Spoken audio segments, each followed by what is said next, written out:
Hmm. Korang tahu tak pasal ASEAN? Dulu tak besar macam sekarang. Masa zaman Angka, baru 5 negara saja. Jujur cakap, tak faham sangat. Tapi nampaklah ada banner banting logo bunga raya tu. Apa ASEAN tu, Uncle? Bila sebenarnya ASEAN mulakan, ya? 1967 lah. 5 negara. Malaysia, Indonesia, Thailand, Filipina, Singapura. Masa tu nak jaga keamanan lepas banyak konflik. Sekarang ada 10 negara kan? Tapi kenapa diorang buat ASEAN? Apa fungsinya? Untuk tolong satu sama lain. Perdagangan, ekonomi, keamanan. Kalau bersatu, semua jadi lebih senang. Oh, yelah tu. Dia macam kerjasama. Buat perjanjian supaya lebih senang berniaga, melancong dan belajar.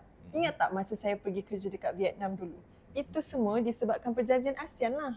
Oh, menarik juga. Tapi macam mana diorang buat keputusan? Ada mesyuarat besar ke?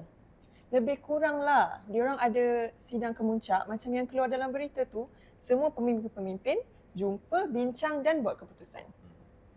Kalau meeting lama sangat, mesti mengantuk kan?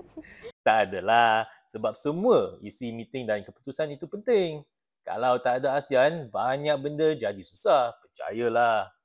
Okeylah, fair point. Tapi lepas ni, ASEAN nak buat apa? Ada projek besar ke? Diorang sentiasa rancang benda besar. Ekonomi lebih kukuh, hubungan lebih rapat, lawan perubahan iklim pun ada. Dan kamulah yang akan jadi sebahagian dari masa depan tu. Mana tahu, nanti kerja dekat negara ASEAN lain. Janji gaji masuk. Saya on je.